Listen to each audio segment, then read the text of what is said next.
Assalamualaikum warahmatullahi wabarakatuh.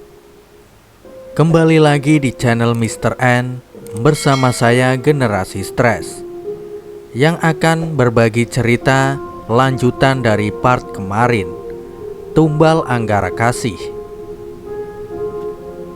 Tanpa banyak kata-kata lagi, kita simak cerita selengkapnya.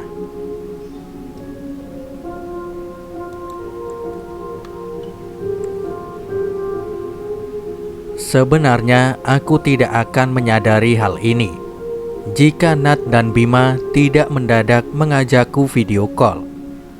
Nat dan Bima berkata bahwa ini malam Anggara Kasih, dan entah kenapa aku tersadar akan hal ini. Dan benar saja, mobil yang kami gunakan mendadak mogok. Belum lagi dari awal keberangkatan, Alma tak henti-hentinya mengomel seperti bocah kebanyakan menenggak macalan 60. Tapi sayangnya sebelum berangkat kami hanya minum susu dan teh, tidak ada minuman aneh-aneh. Aku yang biasanya selalu membaca situasi pun seolah-olah terprovokasi dengan kelakuan Alma.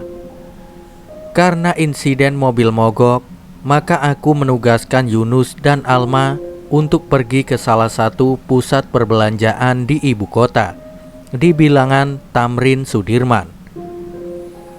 Sedangkan aku dan Yuda memilih menunggu montir untuk membereskan mobil. Baru kemudian kami menyusul, namun karena macetnya jalan ibu kota, hingga montir baru datang ketika meeting itu telah selesai. Dari dulu, aku memang lebih suka bekerja dengan kaum Adam. Entah mengapa lebih enak aja jika kerja dengan mereka. Bukannya aku tidak takut dilecehkan, tapi jika aku sendiri lebih gahar dari mereka, pasti mereka akan berpikir ulang. Rata-rata yang bekerja denganku adalah yang bahkan mereka tidak menganggapku perempuan. Dan entah mengapa kami klop satu sama lain terlepas dari segala drama setiap pekerjaan. Malam itu kami memutuskan pulang, sedangkan Alma memilih pergi ke salah satu klub di ibu kota. Tenang, aku selalu tahu pergerakan adikku. Bukan aku tidak percaya padanya, aku hanya tidak percaya dengan teman minumnya. Dan malam itu, aku pun pulang ke unitku. Tapi anehnya kakiku justru melangkah ke unit Budi. Ternyata di sana sudah ramai manusia. Bahkan ternyata Budi baru saja mengumumkan jika ia akan menikah dengan Jo. Karena ini pengumuman besar dan besok aku harus berangkat ke kota Lumpia. Karena urusan pekerjaan sekaligus mudik, makanya aku menelpon Alma melalui gaweku. Jangan sampai dia tidak kami kabari, karena dia akan ngamuk sejadi-jadinya. 30 menit kemudian Alma pulang. Dan yang benar saja, baru memasuki unit Budi, dia sudah ngamuk. Bahkan kami butuh beberapa menit untuk menyadari bahwa itu bukan Alma. Tapi ada hal lain. Nat menyentuh pundak Alma, tapi ternyata ia terpelanting. Bahkan butuh beberapa orang untuk membuat Alma diam. Bagaimana tidak, ini baru pertama kalinya ia kesurupan. Apalagi ini bukan sembarangan, ini suruhan orang. Kesurupan berupa kiriman ini berbeda dengan yang kesurupan biasa, karena terkadang mereka juga bisa membaca ayat suci seperti yang bisa kita baca. Butuh trik dan fokus untuk membuat mereka keluar. Apalagi jika ternyata kiriman ini merupakan perjanjian. Kiriman dengan perjanjian ini biasanya jika si empunya perjanjian tahu bahwa yang dia hadapi juga mempunyai ilmu kebatinan, atau lebih gampangnya anak indigo. Tapi anak indigo pun bukan yang asal. bukan yang dibuka paksa atau belajar, melainkan mereka yang indigo murni dan mereka yang terikat perjanjian, hanya tunduk pada satu majikan saja. Selain itu, biasanya mereka akan menyerang secara mental dan medis, bukan berisi paku dan kawan-kawannya, melainkan penyakit. Bisa berupa penyakit kulit atau penyakit mental. Tapi bukan seperti mereka yang terkena pelet, mereka bertugas mencari tumbalnya sendiri. Dan yang dipilih selain indigo juga dengan weton-weton raja, atau weton dengan hitungan neptu yang besar. Sialnya Alma ini adalah dia penyerap. Jadi walaupun dia bukan sasarannya, tetap dia yang akan terkena. Ya, itulah sialnya mereka yang diberkati menjadi seorang penyerap. Apalagi jika belum bisa mengendalikannya secara maksimal. Karena tak jarang tubuh mereka dimanfaatkan, baik mereka yang baik ataupun mereka yang jahat. Malam itu merupakan malam yang kacau. Selain Alma yang mengamuk tiada henti, kami juga terpaksa harus mengikatnya dengan tali, agar ia tidak menyakiti dirinya sendiri. Nat bersikeras bahwa ini karena dirinya, tapi kami semua terdiam, karena satu persatu anak buahku mengalami penyakit kulit. Bahkan salah satu dari mereka terbaring di ruang ICU karena tidak sadar. Ini sudah tidak wajar, dan aku harus membawa Alma untuk nepi. Karena jika tidak, maka teman-temanku yang akan menjadi korbannya. Ya, walau aku tahu ini memang terjadi karena Alma menyerap energi Nat tanpa ia sadari, hingga membuat si pengirim salah sasaran, tapi tetap saja ini tidak bisa dibiarkan. Harus ada yang menyudahi ini semua, karena jika tidak, nyawa kami semua taruhannya. Aku memutuskan untuk mengajak Alma nepi keesokan harinya, tapi ternyata menurut ajengan hanya aku sendiri yang harus berangkat. Dan Alma biarkan saja dengan teman-temanku yang lain. Toh ada Nat yang bisa menjaga Alma. Aku pun memutuskan berangkat malam itu juga, menuju ke salah satu tempat leluhurku, dan Nat dulu nepi dan mengucap sumpahnya. Aku tahu perjalanan ini tidak akan mudah, karena nyawa adik perempuanku satu-satunya terancam gara-gara kecerobohanku. Ketika di perjalanan, Alma tiba-tiba memberitahuku bahwa Nat tiba-tiba terkena gatal-gatal. Namanya juga manusia, walaupun kita punya kelebihan sekuat apapun, pasti akan terkena imbasnya atau side effect dari apa yang menyerang. Aku menenangkan Alma dan memintanya tinggal bersama Budi sementara. Aku bersyukur ada tol baru dan tidak macet, jadi aku bisa sampai dalam waktu 6 jam. Rekor terbaru, aku memutuskan untuk menghubungi kuncennya karena aku harus mandi dan bersiap masuk ke sana sebelum jam 9 pagi. Jadi gimana ini? Tanya Nat ke Budi.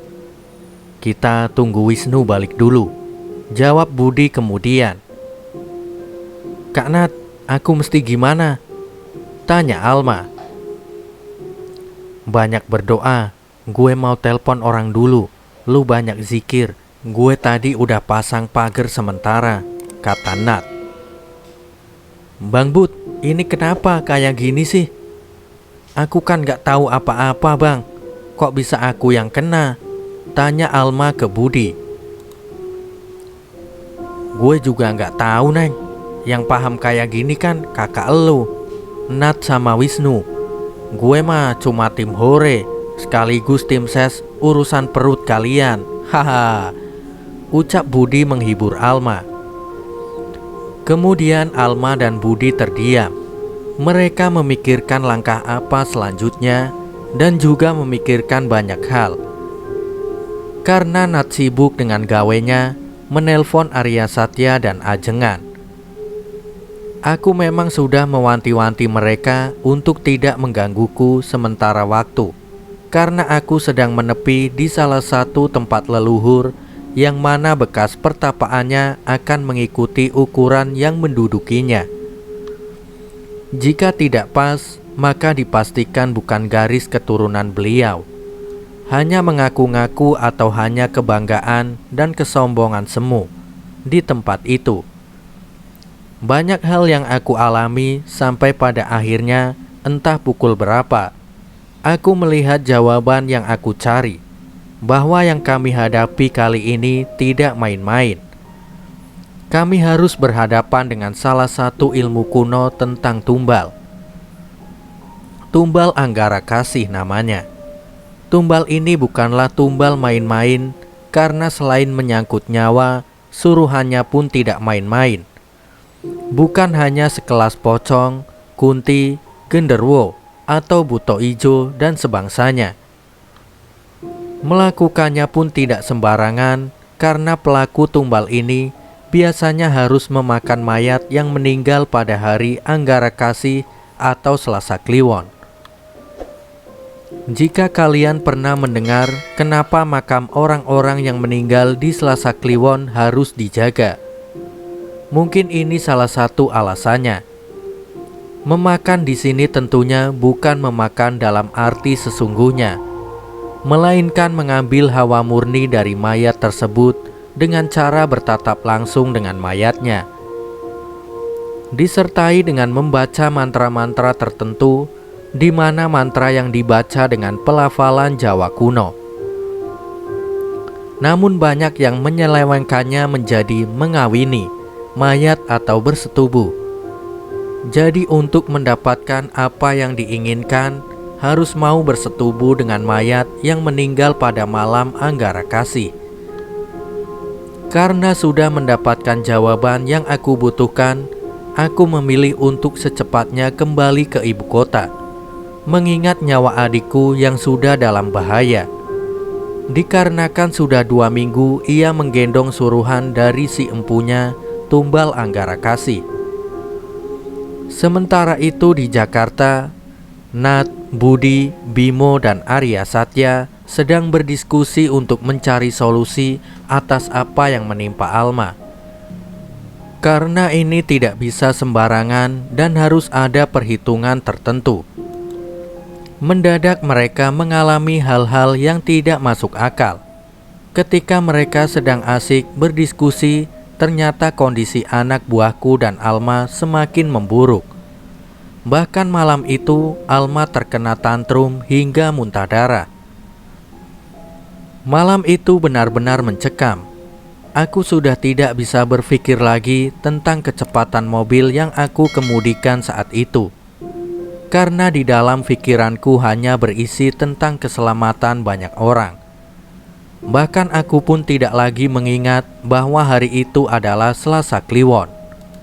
3 jam kemudian aku pun tiba di unit Budi. Semua orang sudah berkumpul di sana.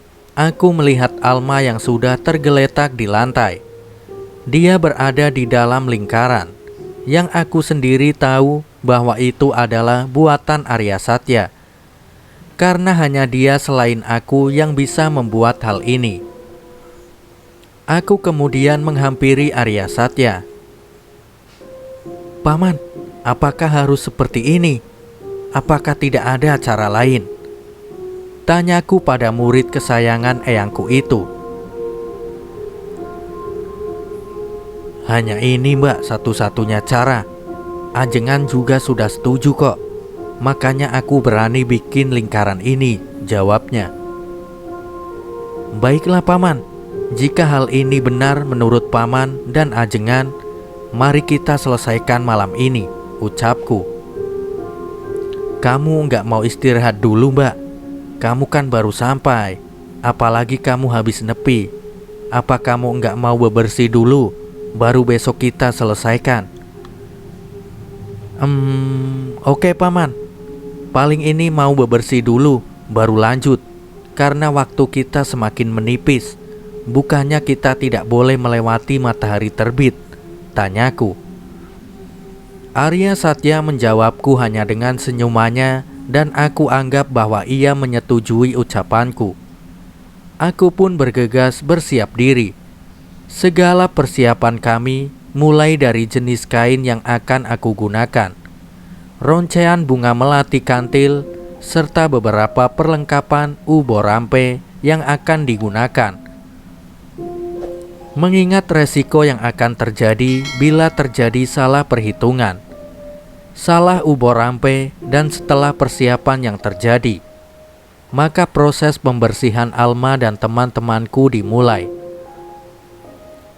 Tepat pukul 02.45, kami memulai segalanya dengan kondisi Alma yang sudah tidak sadarkan diri, karena 30% dirinya telah dikuasai makhluk lain.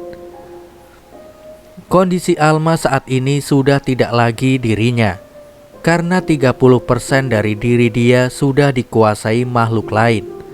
Makhluk kiriman yang bertujuan untuk mematikan salah satu di antara kami dan membuat hancurnya usaha kami semua. Aku merasakan malam itu hawa lain ada di sekitar kami. Entah hawa apa itu, campuran dari hawa mencekam yang benar-benar tidak enak, panas, lengket, dan dingin di saat yang bersamaan. Dan selain itu, malam ini merupakan malam Anggara Kasih. Tepat pukul 02.35, 10 menit sebelum prosesi pembersihan dimulai, Alma tiba-tiba mengamuk. Semua orang terkena amukan dan cakarannya. Bahkan ada salah satu anak buah Budi yang terkena cakarannya hingga berdarah dan membuat panik kami semua karena banyaknya darah yang keluar. "Apalagi ini?" ucapku. "Kalian semua pegang Alma. Kalau perlu diikat. Ikat saja dia sebelum dia menyakiti dirinya sendiri," ucap Paman Arya Satya. Akan tetapi ternyata tenaga Alma jauh lebih kuat dari kami semua. Aku pun menyalakan dupa hitam untuk mencegahnya semakin parah. Dan setelah aku menancapkan dupa, seketika Alma dan Nat pingsan. Mereka berdua pingsan secara bersamaan. Aku menatap mimik muka Paman Arya Satya. Disitulah aku menyadari ada yang tidak beres. Ada sesuatu yang salah dan kurang. Lalu tiba-tiba teman Mas Wisnu datang. Yang membuat kami kaget, teman Mas Wisnu menyerahkan sate kambing dan ayam ingkung. "Ini satenya.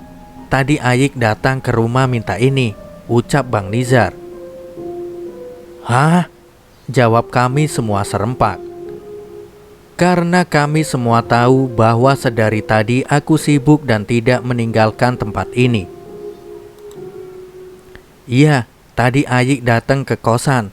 Katanya BM mau makan sate sama ayam ingkung. Karena lu gue telepon gak bisa. Ya udah gue beliin terus gue anterin ke sini," jawab Bang Nizar.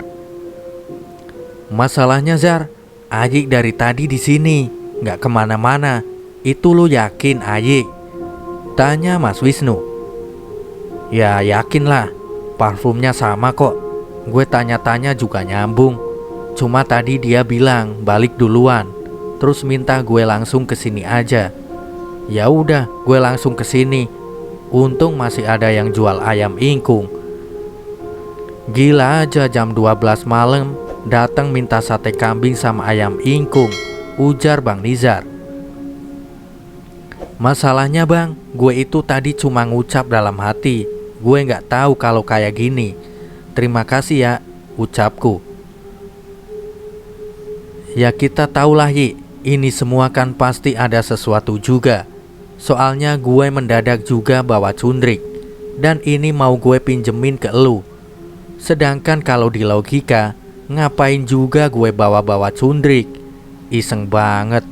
Cuma gue tadi kayak diyakinin bahwa nanti bakal kepake pas ketemu elu," ucap Bang Nizar seraya menyerahkan cundriknya kepadaku. Aku pun menerima cundrik itu. Aku letakkan di tengah-tengah ubor rampe dan aku berdirikan, dan kemudian prosesi kami mulai. Kami meletakkan Nat dan Alma berjejeran untuk memudahkan prosesi selanjutnya. Paman Arya Satya memintaku untuk memulai proses itu karena waktu kami semakin menipis. Makhluk lain dalam tubuh Alma sudah 45% menguasai dirinya. Sejurus kemudian, Alma memuntahkan gumpalan darah dan gulungan kain yang sudah bercampur dengan darah, dan dia pun mengamuk sejadinya, menyerang siapa saja yang berusaha menenangkannya. Kami semua sontak panik, karena tiba-tiba saja Alma berjalan merangkak. Matanya berlari ke sana kemari, seolah-olah mencari mangsanya, hingga dia melihat Nat dan menarik rambut panjangnya dan menyeretnya menuju arah balkon. Di sisi lain, Bimo berhasil meraih kaki Nat, dibantu oleh Bang Nizar. Bimo menarik Nat agar Alma tidak membawanya ke balkon. Sedangkan aku dan Paman Arya Satya bergegas menghampiri Alma sebelum dia semakin parah dan menghabisi dirinya sendiri. Aku dan Paman Arya Satya membisikkan rapalan untuk menekan makhluk di dalam badannya dan agar Alma bisa kembali tenang.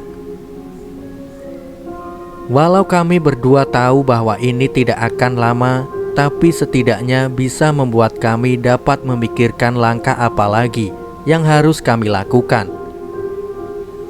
Akhirnya Alma kembali pingsan. Kami membawa Alma ke kamar. Kami menyingkirkan benda apapun yang bisa ia gunakan untuk membunuh dirinya sendiri. Karena saat ini kami semua tahu bahwa keinginan terbesar makhluk yang ada pada diri Alma adalah menghabisi Nat.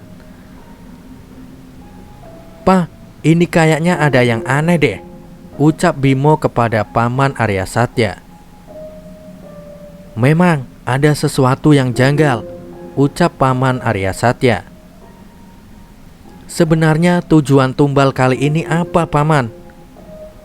Untuk kekayaan atau untuk apa?" tanya Budi. "Dendam," jawabku. Kami semua terdiam dengan pikiran kami masing-masing, karena yang seharusnya dapat selesai secepatnya, tapi tidak sesuai ekspektasi kami semua. Begitulah, rencana kita mungkin sudah matang, tapi tetap saja Tuhan punya rencana lain. Mungkin tidak sesuai dengan keinginan kita, tapi aku yakin di balik ini semua pasti rencana Tuhan tetap yang terbaik. Apapun itu, saat ini aku hanya berdoa dan berharap agar sesuai dan pas, serta semesta berada di pihak kami semua. Aku tidak tega melihat adikku harus kesakitan dan menjadi korban atas hal yang bukan kesalahannya. Dendam siapa dan kepada siapa sebenarnya? Dan apa hubungannya dengan Nat? Apa hubungannya dengan Selasa Kliwon? Semua hal ini membuatku pusing, karena aku tidak tahu saat ini apa yang harus aku lakukan. Aku pun keluar ke balkon, menarik rokokku dan melihat bintang, berharap mungkin ada jawabannya di sana. Semua ini membingungkanku. "Darah," lirihku. Tanpa aku sadari, keluar darah dari hidungku. Aku mimisan. Jika sudah seperti ini, pertanda bahwa ada suatu hal yang salah. Aku pun memutuskan untuk masuk, hingga kemudian Mas Wisnu panik melihat bajuku yang sudah penuh dengan darah mimisanku. "Lu kenapa?" tanya Mas Wisnu. "Nggak apa-apa, Mas, udah mampet kok," ucapku seraya berjalan ke kamarku. Sesampainya di kamar, aku mencari buku catatan Eyang. Aku yakin bahwa di dalam buku catatan usang milik Eyang ada jawaban yang aku cari. Karena Eyang selalu mencatat apapun di sana. Walaupun tidak ada jawaban pastinya, setidaknya aku akan dapat petunjuk tentang semua keganjilan yang kami alami. Ketika aku akan membuka bukunya, aku mendengar teriakan dari luar. Ternyata Nat berteriak ingin membunuh Alma. Apalagi ini? Tak lama disusul dengan teriakan Alma, mereka berteriak ingin membunuh satu sama lain. Sial, aku pun berdiri, tapi dari luar aku mendengar suara Paman Arya Satya. Lanjutkan bacanya, jangan biarkan iblis ini mengecoh konsentrasi kamu. Apapun yang terjadi jangan keluar sampai kamu menemukan jawabannya, ucapnya. Tapi Paman, tidak ada tapi-tapian. Aku kembali menekuni bacaanku, mencari jawaban atas ketidakpastian, hingga sampai pada halaman yang bertuliskan huruf Jawa Kawi, bertuliskan kata Anggara Kasih. Akhirnya, semoga aku bisa mendapatkan jawabannya di sini. Di situ ditulis tentang kejadian-kejadian ganjil pada hari Anggara Kasih yang pernah dialamin Eyang. Eyang menulis bahwa selain orang dengan weton Selasa Kliwon, hari Selasa Kliwon juga dipercayai sebagai salah satu hari untuk memperkuat ilmu hitam dan mencari tumbalnya. Aku pun mengingat-ingat semua kejadian yang kami alami dan mengecek tanggal pertemuan kami. Dan ternyata semua selalu di Selasa Kliwon dan selalu ada kopi hitam yang tidak terminum. Harusnya aku bisa memahami bahwa ini semua bagian dari suatu rencana penumbalan. Sekian dulu cerita kali ini, kita lanjut di part berikutnya. Wassalamualaikum warahmatullahi wabarakatuh.